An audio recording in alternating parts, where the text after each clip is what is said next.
Mga igsoon, mga anak sa Diyos. Sa unang mga siglo sa Kristyanismo, adunay mga manunulat nga gitawag og defensores ecclesiae, pasabot tigpanalipod sa simbahan. Kini sila migamit sa ilang kahana sa pagpanulat aron panalipdan ang mga uyamot in taon nga mga Kristiyanos batok sa mga bakak nga pagtulunan nga masabwag diha sa Roman Empire. Usa niini si Tertullian. Siya ang maingon ta una nga Christian author nga nakahimog lapad yun nga mga panulat may kalabutan sa Kristyanismo sa dihang anaa pa lamang kini sa iyang pagsugod. Mao ni siya ang maingon ta mga unang Christian faith defenders. Ang ilang bisyo mao ang pagkoreher o pagpasabot o pagtulid sa mga dili tinuod nga mga istorya-istorya may kalabutan sa mga Kristiyanos. Pananglitan, ang mga Romano nagtawag sa mga Kristiyanos nga mga kanibal kay sila mukaon sa lawas og dugo ni Kristo. Sanglit dili pa man dayag sa publiko ang Eucharistia kaniadto. Pinaagi sa panulat ni Tertullian, iyang gipatin-aw nga ang pagkaon sa lawas og dugo ni Kristo mao kini ang Eucharistia. Nanalipod pod siya sa iyang mga sulat mahitungod sa saysay nganong ang mga Kristiyanos dili mo simba sa emperor sa Roman Empire. Gipasabot ni Tertullian nga ang pag-ampo sa Christian God dili matawag nga rebellion kay bisan pa ang mga Kristiyanos mosimba sa Ginoo sa Christian God, apil sa ilang pag-ampo mao ang pag-ampo para sa emperor. Iya usab gi-criticize ang Roman Empire tungod kay sa ilang legal system ang mga Kristiyanos walay katungod sa fair trial. Daghang higayon nga ang mga Kristiyanos masilutan bisan pa wala sila napamatud-an sa ilang mga salaod. Pinaagi sa paningkamot ni Tertullian, usa siya sa mga nakatabang aron malimpyuhan ang dungog sa simbahan sa mata sa Roman Empire o matukod ang pundasyon para sa legal o intelektual nga pagpanalipod sa pagtuo. Sa atong ebanghelyo karon, nagtawag si Jesus nga atong tan-awon ang atong kaugalingon, una pa kita muhukom sa uban. Iyang giingon, do not judge or you too will be judged. Matthew 7:1. Ayaw paghukom aron kamo dili hukman. Apan unsa may buot ipasabot niini ni Jesus?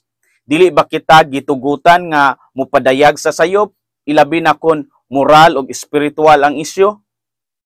Ang gisupak ni Jesus mao ang pagpakasala sa paghukom ilabi na kung kini ubanan sa garbo, sa pagkahimantayon o sa walay pagsabot.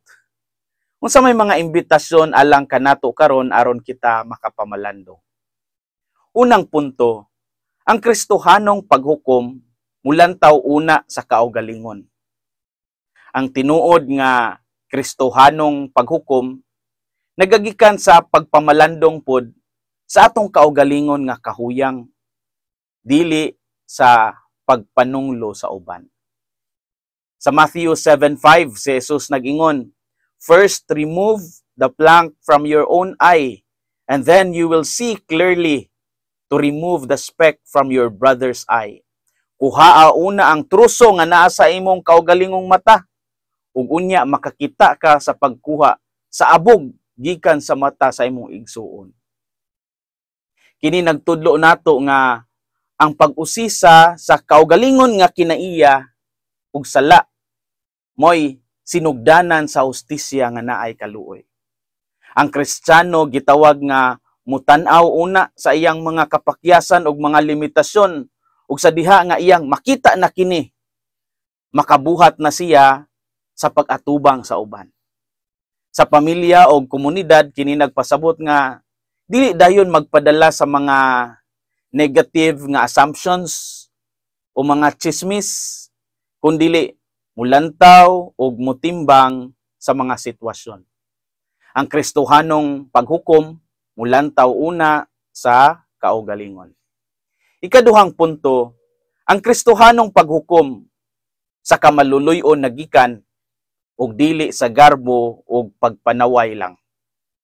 Ang tinuod nga paghukom sa Kristiyano dili pagpanghimaraot, dili pagpakaulaw, ug dili pagpataas sa kaugalingon. Si Jesus klaro kaayo ang sulti. Do not judge or you too will be judged. For in the same way you judge others, you will be judged. Matthew 7:1-2.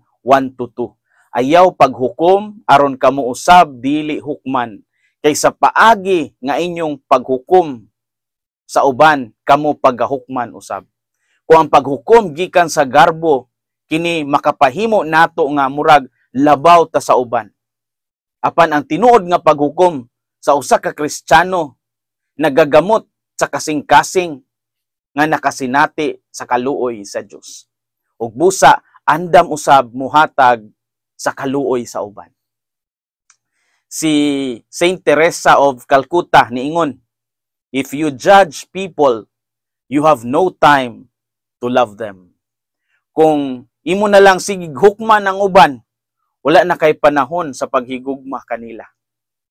Kini usa ka pahimangno nga ang gugma og kaluoy dili magkauyon sa paghukom nga nagtangag og garbo og pakaulaw. Sa atong panimalay og komunidad, kini nagpasabot nga dili dayon ta mo misinterpret o mamersonal, kundili mutanaw sa kahintang uban ang konteksto. Kay ang paghukom nga walay kaluoy makaguba og relasyon. Busa maghukom kita uban sa kasing-kasing nga sama sa Ginoo. Dili kutob sa atong nakita lamang kundi uban sa pagbati nga andam musabot, mangilabot ug mutabang. Kana ang paghukom nga Kristohanon. Ang Kristohanong paghukom sa kamaluluyon nagikan ug dili sa garbo ug pagpanaway lang. Mga igsoon, mga anak sa Dios, gipahinumduman kita ni Jesus karong adlaw nga ang paghukom nga naay intensyon nga pakaulawan ang ubang tao, dili ka na dinasig sa Ginoo. Busa sa matag higayon nga atong makita ang sayop sa uban, hinaut unta nga una natong tan-awon ang atong kaugalingong kasing-kasing. Ang tinuod nga Kristohanong pagsulti sa sayop sa uban, magsugod sa pag-ila sa atong kaugalingong pagkadili hingpit. Aron nga dili ta mubati nga labaw ta sa uban. Apan sama nila naningkamot ang magtinabangay nga mupanaw padung sa kahingpitan. Hinaot nga ang kasing-kasing ni Kristo maghari sa atong mga kasing-kasing. Kini si Father Felmar Castrodes, Fiel SVD, ang inyong magsisibya sa maayong balita, hinumdumi ang kinabuhing Kristiyano, kinabuhi sa pagserbisyo.